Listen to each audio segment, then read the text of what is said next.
I know I'm a salesperson, a car salesperson specifically, and because of that, a lot of people just won't believe anything I say.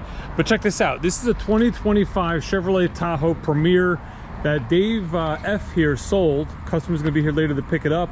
And I want to point this out just in reference to yesterday's video, because there's one option that this truck has, which, like I mentioned yesterday, makes it easier to sell when you're selling a fully loaded truck, and that is the sunroof.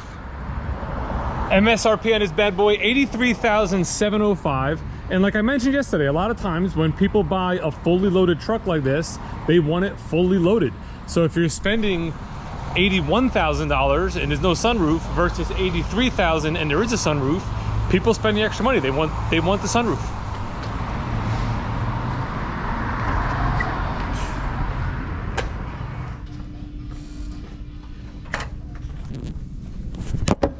Today's currently the last day of the month of September.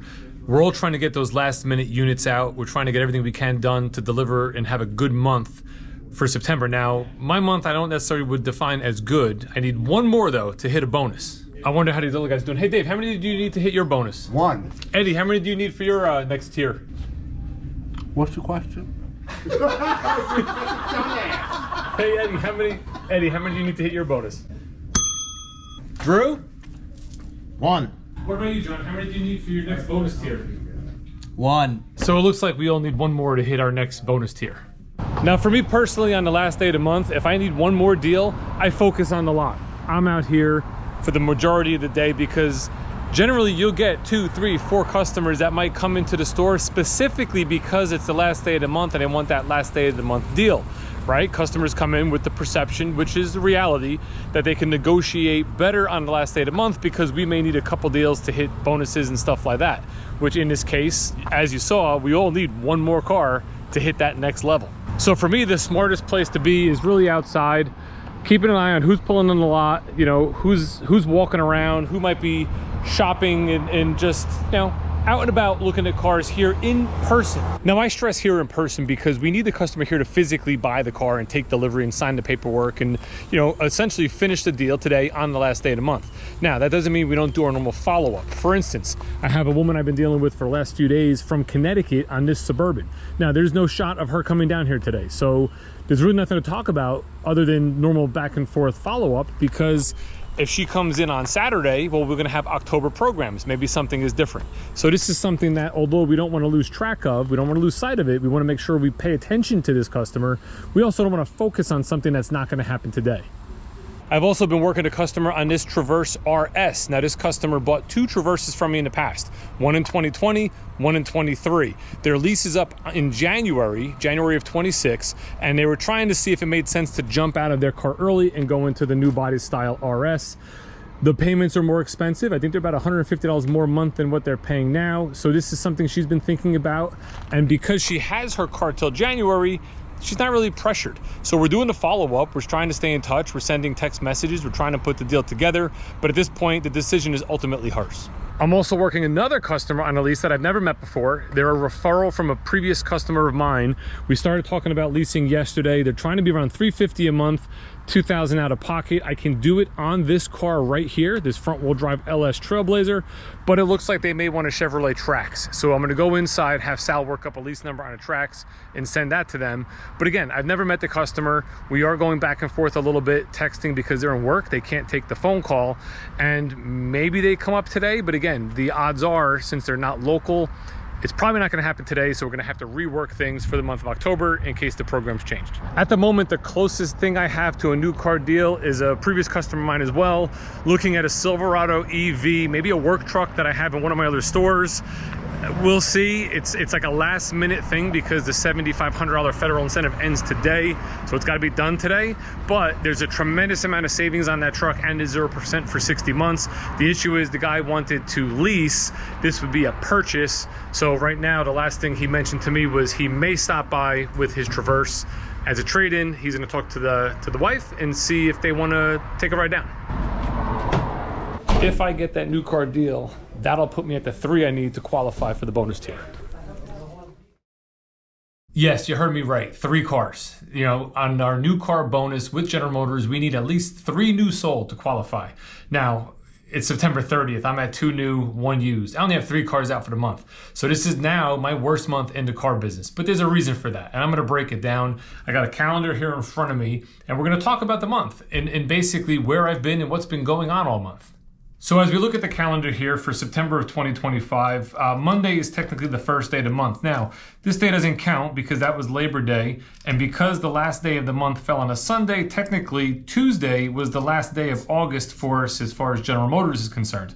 So essentially we started our month on the 3rd. Now I did work the 3rd, the 4th, the 5th, the 6th.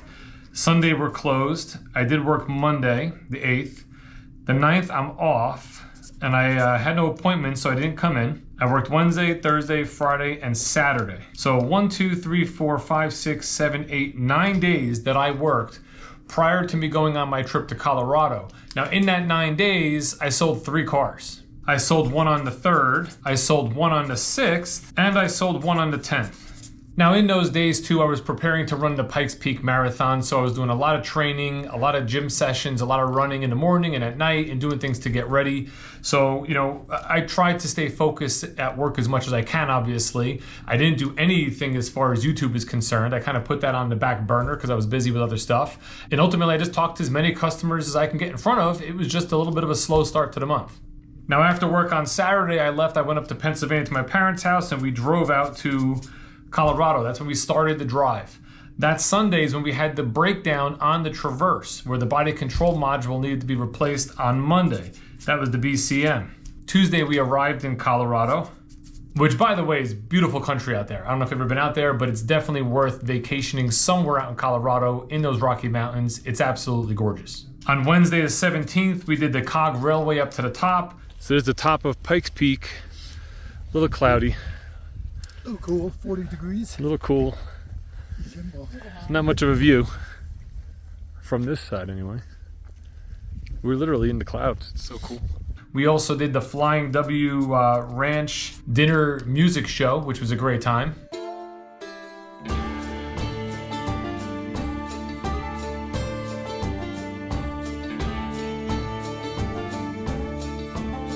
On Thursday, we checked out Garden of the Gods. Friday, we kind of just hung out and had a great time.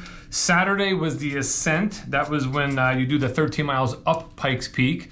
And then Sunday was the day I did the marathon, which is the full 26 miles, 13 miles up, 13 miles back down.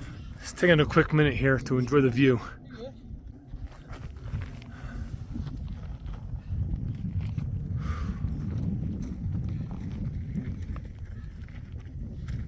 Awesome experience, awesome views, tough, difficult, but I got the job done, and I'm proud of myself for getting the job done. Monday, we ended up hanging out. We went to the Cave of the Winds. We also went to like a ghost town museum. That was a great time. And then Tuesday, we were set to fly back. Now, Tuesday is the flight back, which was canceled. The flight was canceled.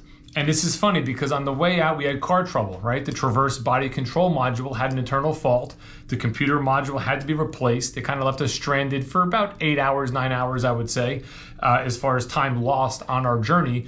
And on the way home, when the plane landed and we were about to board, they kept delaying the boarding and they were saying the computer needed to be reset. Turns out it was an auto throttle issue, and because they could not get it fixed, they grounded the plane. So it extended the vacation by 1 day. I ended up staying right in the Westin in Denver International Airport, which was nice, had some drinks, had a dinner, had a good time, flew out the next morning. So on Wednesday we flew back, which means my first day back here at the dealership was Thursday of last week.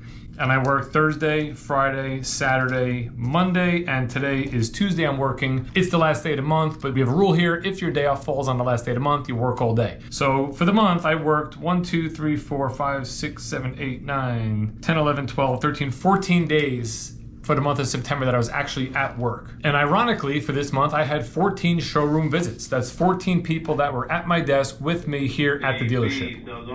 They paged me.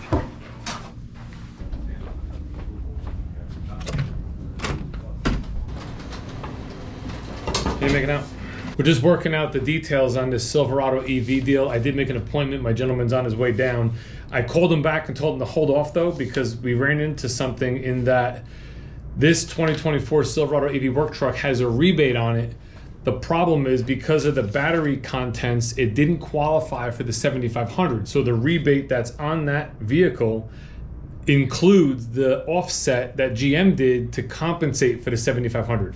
So I can't take the 7,500 off this truck, which is going to change it dramatically, and probably put an end to the possibility of the deal, because the deal was based on, you know, over 20,000. I think it was like $25,000 in savings off the truck.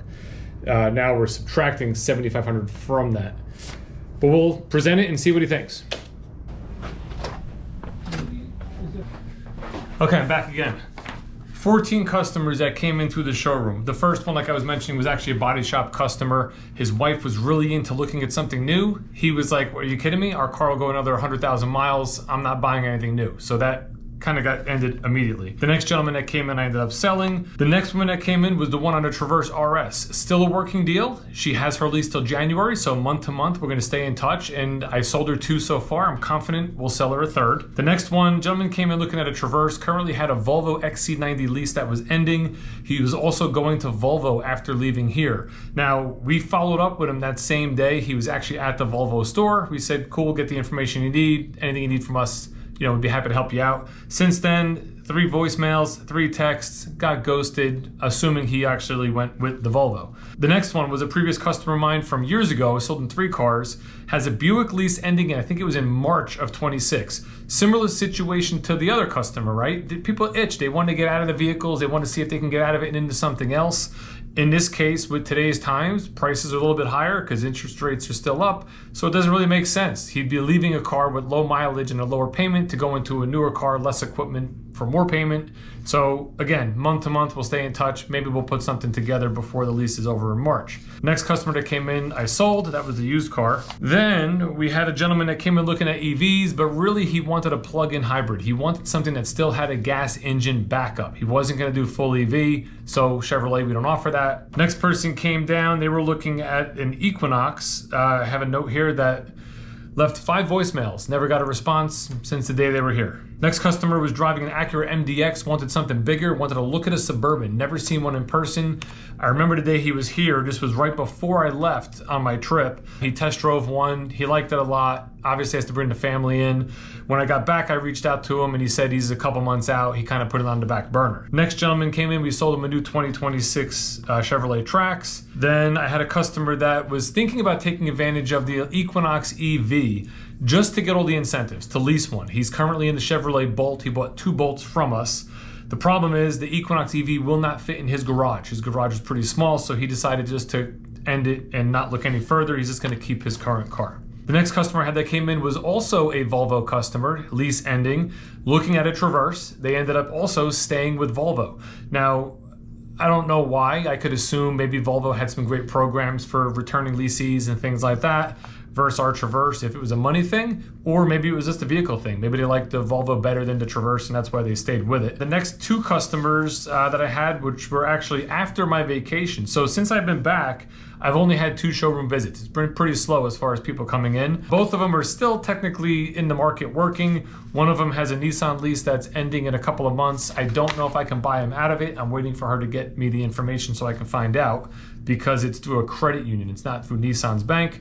The other gentleman I just talked to today, he also has a Volvo XC90. He's looking at a Tahoe. Same thing, got to come down with the wife, the kids, and plan it all out, but he's in no rush. So, you know, this is sort of the stuff we deal with on a daily basis. It was a relatively slow month for me, but it was a vacation month. For me, when I have a vacation month, I completely forget about the place. I try not to think about it. I had an outstanding time in Colorado, and now looking forward to October, starting fresh and really putting out a good month. In August, I was #1 here. I had 18 units out, and I took a small trip to Hershey Park. I was out there for a few days. In July, I had a 15-car month, and I was in Bermuda for a week. So, you know, you never know. Sometimes you have a vacation month, and you only work 14, 15 days out of the month, and you do good. And sometimes, like this month, you don't. You know, it comes with the territory. And that's sort of what makes the car business fun, is that it's always different. And at any moment, your month can change for better or for worse.